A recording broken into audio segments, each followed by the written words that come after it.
Civilians, stay in the bunker. This is soldier work. The Marine sergeant's dismissive words echoed in Hazel Carter's mind as explosions shook Forward Operating Base Riverbend. 28 years old, a civilian IT contractor who'd been fixing computers and maintaining networks for 6 months. She was supposed to hide when the shooting started. Just another non-combatant to be protected by the real warriors. But when 50 enemy fighters breached the perimeter at 0300 hours, when the base's defenses crumbled under coordinated assault, when Marines were dying in corridors she'd walked every day, Hazel did something that would shatter every assumption about who could be a warrior. She grabbed a fallen Marine's M4 rifle, flicked it to full auto, and became a one-woman killing machine that would hold the line when everyone else had fallen back. In the next 6 hours, as bodies piled around her defensive position and her rifle ran red-hot from sustained fire, she would prove that sometimes the deadliest fighter on any base isn't the one with the most training. It's the one with the most heart and nothing left to lose. Hazel Carter had never planned to be on a military base in the middle of nowhere, Afghanistan. At 28, with a master's degree in computer science and 5 years of experience as a cybersecurity specialist, she'd taken the civilian contractor job for Forward Operating Base Riverbend because it paid 3 times her stateside salary and promised adventure. What she'd found instead was months of routine, maintaining servers, troubleshooting network issues, updating security protocols, the kind of technical work that kept a modern military base functioning but never made headlines. The Marines tolerated her presence with polite indifference, treating her like useful furniture, necessary but not someone they needed to think about. Hazel was tall and athletic, 5'9" with shoulder-length auburn hair she usually kept in a practical ponytail, and green eyes that held an intensity most people didn't notice behind her wire-rimmed glasses. She'd grown up on a ranch in Texas, had learned to shoot before she could properly ride a bike, but that was ancient history. These days, her weapons were keyboards and code, not rifles and rounds. The base housed about 200 Marines and support personnel, positioned to interdict enemy supply lines and provide forward reconnaissance for larger operations. It was considered a relatively safe assignment. Enemy activity in the area was supposed to be minimal, more nuisance than threat. That assessment turned out to be catastrophically wrong. At 0300 hours on a cold October morning, Hazel was pulled from sleep by the distinctive whistle of incoming mortars. She rolled out of her bunk in the civilian quarters, her mind still fuzzy with sleep, as the first explosions walked across the base. Boom, boom, boom. The lights went out. Emergency power kicked in, bathing everything in red light. The base alarm began wailing, and over the intercom came the voice of the duty officer. All personnel to defensive positions. This is not a drill. We are under attack. Hazel grabbed her body armor. All civilian contractors were required to have it, and stumbled toward the designated bunker where non-combatants were supposed to wait out attacks. But as she moved through the corridors, she could see through windows that this wasn't the usual harassment fire they occasionally received. This was something much worse. Through the reinforced glass, she could see the wire perimeter glowing with explosions as enemy sappers blew gaps in the defensive barriers. Beyond that, muzzle flashes in the darkness indicated a large attacking force, much larger than the scattered fighters who usually took potshots at the base. She reached the bunker to find it already packed with civilian contractors, cooks, clerks, and other non-combatants. Maybe 30 people in a space designed for 20, all pressed together in controlled panic. "What's happening?" someone asked. "Coordinated attack," replied Jack Morrison, the base's senior contractor, a former Army sergeant who'd been doing this work for years. "Bigger than usual. They've been planning this." The bunker shook as explosions continued to rock the base. Through the thick walls, they could hear automatic weapons fire, not the scattered shots of a probe, but the sustained firing of a major assault. "How long do these usually last?" asked Sarah, one of the other IT contractors. Morrison's face was grim. "This isn't usual. This sounds like they're trying to overrun the base." As if to confirm his words, the intercom crackled. "All off-duty personnel to defensive positions." All civilian contractors remain in designated safe areas. This is a priority alert. They waited and listened, and the gunfire kept getting closer. 20 minutes into the attack, a Marine corporal burst into the bunker, his uniform torn and bloody. "We need to move. The enemy has breached the outer perimeter. They're inside the base." "What about us?" Morrison demanded. "Where do we go?" "Command bunker, if you can make it. But we've lost control of the eastern sector. They're everywhere." Through the bunker's small window, Hazel could see flames rising from several buildings. Tracer rounds streaked through the darkness like deadly fireworks. And moving between the buildings, she could see figures that definitely weren't Marines. "We have to get to the command bunker," Morrison said, trying to take charge. "Everyone stay together, stay low, follow me." They opened the bunker door, and immediately the sounds of battle crashed over them like a wave. Explosions, automatic gunfire, shouting in multiple languages, the roar of burning buildings. The smell of cordite and smoke filled the air.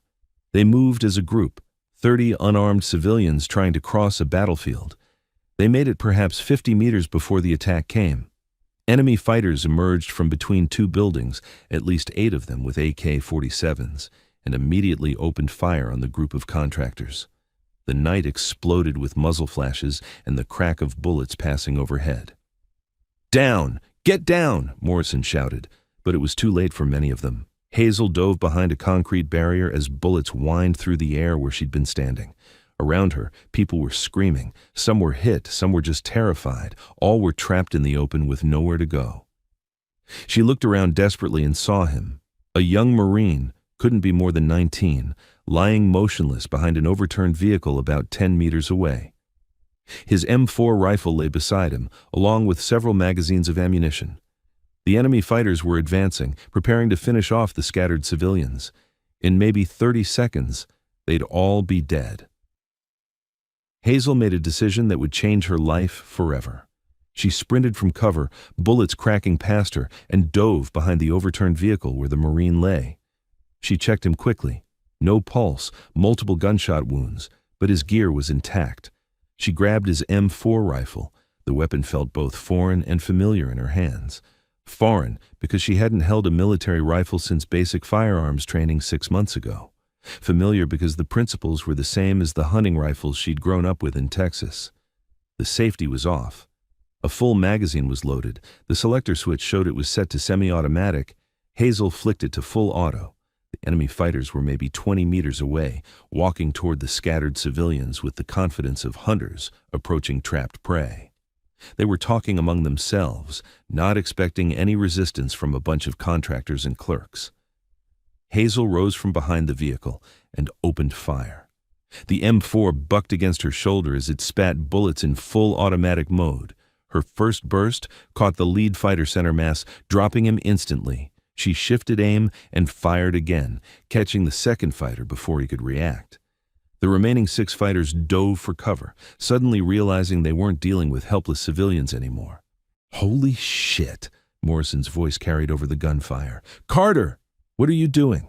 "Staying alive," Hazel called back, reloading the M4 with practiced efficiency. "Everyone get to cover. Move toward the command bunker. I'll provide covering fire." She didn't wait for a response. The enemy fighters were regrouping, trying to flank her position. Hazel shifted to a better firing position and waited for them to show themselves. There. Movement behind a shipping container. She fired a controlled burst, sparks flying from the metal as her bullets found their target. A scream indicated she'd hit something. The civilians were moving now, scattered but heading toward the command bunker. Morrison was trying to organize them, get them moving as a group, but enemy fire kept forcing them to take cover. Hazel realized she needed to be more aggressive. She grabbed the dead Marines' remaining magazines, 4 of them, 30 rounds each, and began moving forward, not retreating, not holding position, but advancing toward the enemy fighters who were trying to kill the people she'd been working alongside for 6 months. "Carter, fall back," Morrison shouted.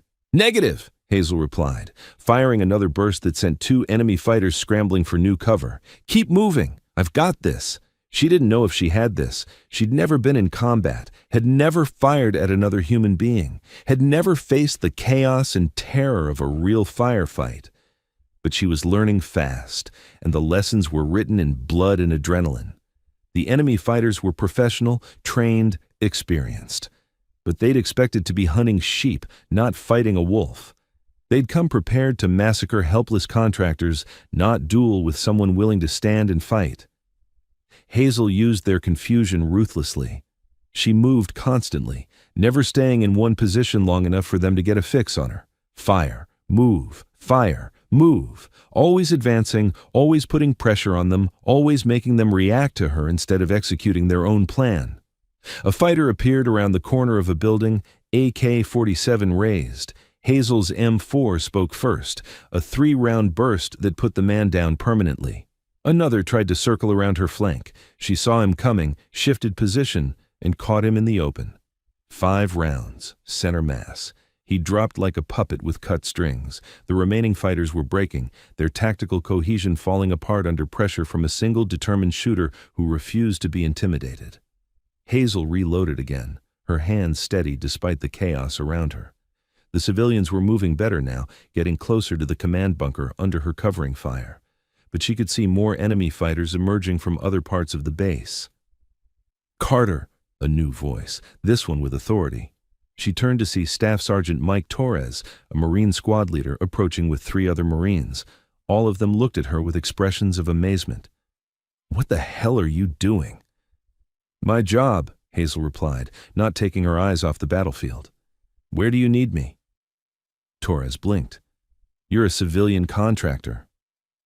"I'm a person with a rifle who doesn't want to die tonight," Hazel corrected. "And from the sound of things, you need every shooter you can get." "Where's the main attack?" Torres studied her for a moment, taking in her steady hands, her proper firing stance, the pile of enemy bodies around her position. "Eastern perimeter. They've breached the wire in 3 places. We're falling back to secondary positions." "Then let's not fall back," Hazel said. "Let's go forward." "Ma'am, with respect, you're not trained for—" "Sergeant, I just eliminated 6 enemy combatants in close quarters combat while providing covering fire for 30 civilian evacuees. How much more training do you think I need?" Torres looked around at the bodies, then at his Marines, then back at Hazel. "Jesus, okay, you're with us, but you follow orders and you don't do anything heroic. We work as a team."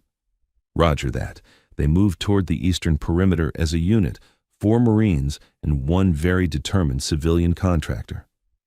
The sound of gunfire was intense from that direction, punctuated by explosions and the occasional scream.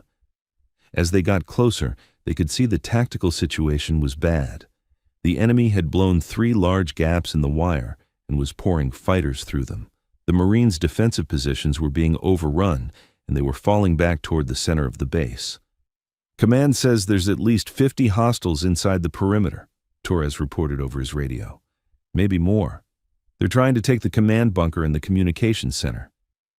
"Rules of engagement?" asked one of his Marines. "Kill them all," Torres replied grimly. "This is a fight for the base." They took position behind a concrete barrier that gave them a good field of fire across the main approach to the command bunker. From here, they could see enemy fighters moving in small groups, trying to advance under covering fire from their comrades. "Targets!" Torres called out. "Engage at will!" Hazel sighted through her M4's iron sights and found her first target, an enemy fighter with an RPG setting up to fire at a defensive position. Range, about 100 meters. She fired a controlled burst and the fighter dropped.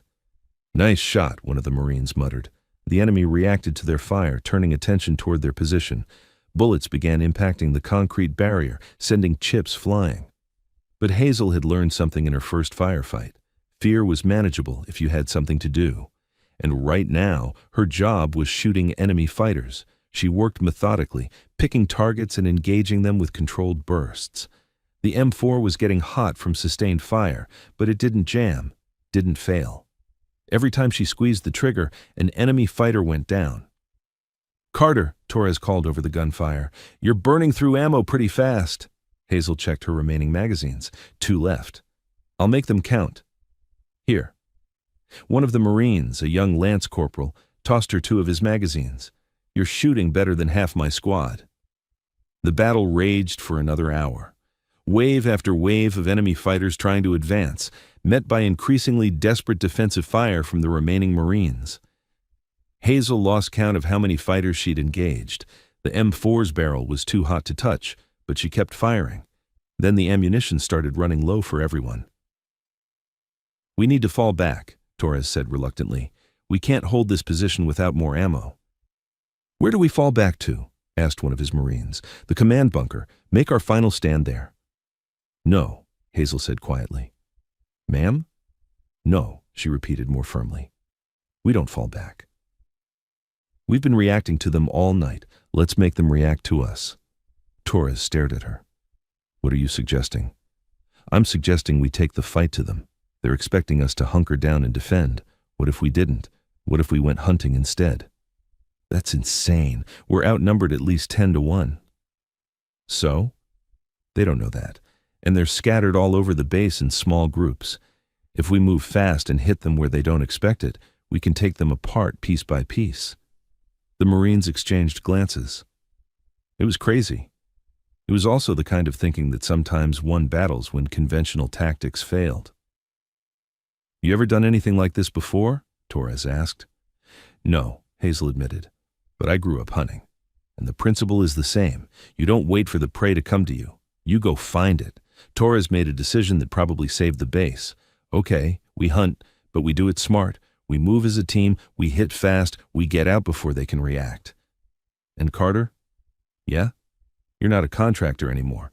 Tonight, you're a Marine." They spent the next 3 hours moving through the base like ghosts, hunting enemy fighters in the darkness. Hazel proved to be a natural at small unit tactics, her instincts honed by years of tracking game in the Texas wilderness, translating perfectly to tracking human prey in an urban environment. They would identify a group of enemy fighters, approach from an unexpected direction, hit them with overwhelming firepower, and then disappear before reinforcements could arrive. Hit and run, strike and fade, always moving, always hunting. Hazel's M4 spoke with deadly accuracy. Every shot was placed with the precision she'd learned shooting deer at long range, but adapted for the close-quarters combat of urban warfare. She didn't spray bullets wildly. She aimed, fired controlled bursts, and watched targets drop. By dawn, the mathematics of the battle had shifted dramatically. What had started as 50 attackers against 200 defenders had become something closer to an even fight, as Hazel and Torres's team systematically eliminated enemy fighters throughout the base. "Command, this is Torres," the sergeant reported over his radio. "We count 23 enemy KIA in our sector. Remaining hostiles appear to be falling back." "Copy that, Torres. Outstanding work. What's your ammunition status?" Torres looked around at his team. They were all running low. Hazel was down to her last magazine. "Low but manageable," Torres replied. "Reinforcements are inbound. Estimate 15 minutes. Can you hold until then?" "We'll hold." But as they spoke, one final group of enemy fighters made a desperate assault on the command bunker. 6 fighters with automatic weapons running across open ground, determined to complete their mission, even if it killed them. They didn't see Hazel and the Marines until it was too late. Hazel's final magazine held 30 rounds. She used 28 of them in controlled bursts, each burst dropping a fighter until all 6 attackers lay motionless in the courtyard. The base fell silent except for the crackle of fires and the moans of wounded. "Jesus Christ," one of the Marines whispered. "Carter, how many is that?" Hazel performed a quick mental count. 17 confirmed, maybe more. Torres stared at her. 17. You killed 17 enemy fighters in one night. "We killed them," Hazel corrected. "This was teamwork." "No," Torres said firmly. "We helped.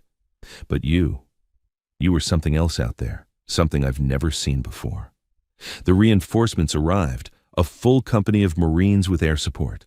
By full daylight, the base was secure, the remaining enemy fighters either dead or fled. The after-action reports would show that 53 enemy fighters had attacked the base. 39 were killed, the rest escaped. Of the casualties inflicted by the defending force, Hazel Carter, civilian IT contractor, was credited with 17 confirmed kills. But the numbers didn't capture what had really happened that night. Later that morning, as the base was being secured and casualties were being treated, Colonel James Harrison, the base commander, found Hazel sitting alone, cleaning the M4 rifle that had become an extension of herself over the past 6 hours. "Ms. Carter," he said, approaching carefully, "I wanted to speak with you." Hazel looked up, exhaustion evident in her green eyes. "Sir, I've read the preliminary reports. They make for interesting reading." Harrison sat down beside her.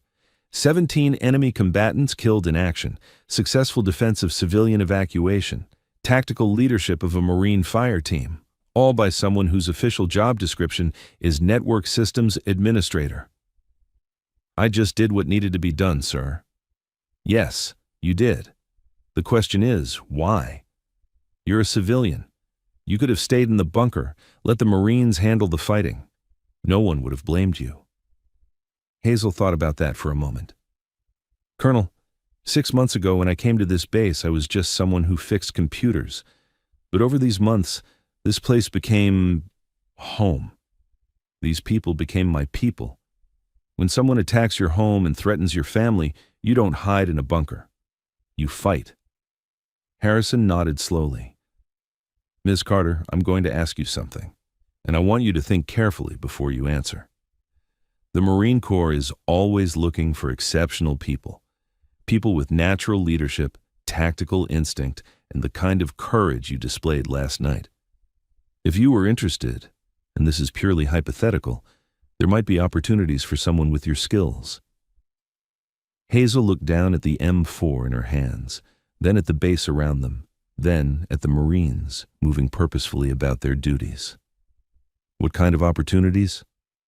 "Officer candidate school, a commission, a chance to turn what you discovered about yourself last night into a career serving your country." "I'd have to give up my civilian job." "Yes." "I'd have to start over, learn military protocols, prove myself all over again." "Yes." "I'd probably face skepticism, questions about whether a former contractor can really be a Marine officer." "Almost certainly."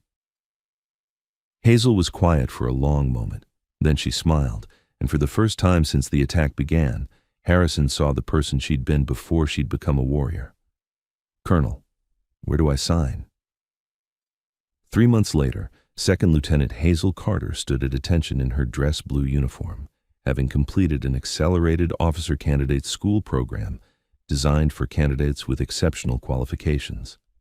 The Commandant of the Marine Corps himself had come to pin on her gold bars, having read the reports from FOB Riverbend with great interest. "Lieutenant Carter," he said after the ceremony, "you represent something important to this Corps. You represent the idea that Marines aren't born, they're made. They're made in moments of crisis when ordinary people are called upon to do extraordinary things. Sir, you were just doing what Marines do. You saw a threat to your fellow Americans, and you eliminated that threat with skill, courage, and leadership. That's what we do. That's who we are." He paused, then continued. "You have a choice now, Lieutenant. You can have any assignment you want. Staff job at headquarters, training command, military education, whatever you want." Hazel thought for a moment.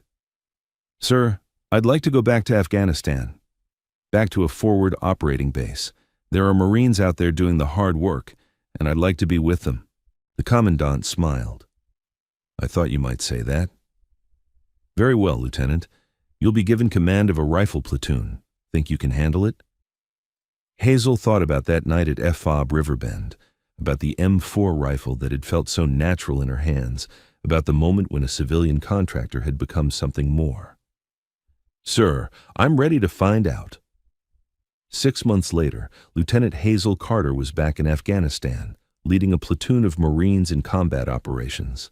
The Marines under her command knew her story. Everyone in the Corps knew about the contractor who'd held off 50 attackers with nothing but an M4 and determination.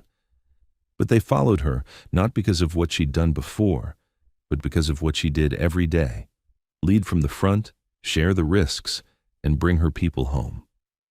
One evening, as they were returning from a patrol, her radio operator, Corporal Davis, asked her a question that had been bothering him. "Lieutenant, can I ask you something?" "Shoot." That night at Riverbend when you grabbed that rifle and started fighting, were you scared? Hazel considered the question seriously. Terrified. More scared than I'd ever been in my life. Then why did you do it? Hazel looked at the Marines around her, young men and women who'd volunteered to serve their country, who trusted her to lead them, who deserved better than a leader who stayed safe in bunkers while they fought. Because fear is just a feeling, Corporal. It doesn't get to make decisions. And when I looked around that night and saw people I cared about in danger, the decision made itself. Davis nodded, filing that answer away for future reference. As they approached their base, Hazel reflected on the journey that had brought her here. A year ago, she'd been a civilian contractor fixing computers, invisible to the warriors around her. Now she was one of those warriors, leading Marines in combat, responsible for lives and missions that mattered. The transformation hadn't been easy. Officer Candidate School had pushed her to physical and mental limits she hadn't known she possessed.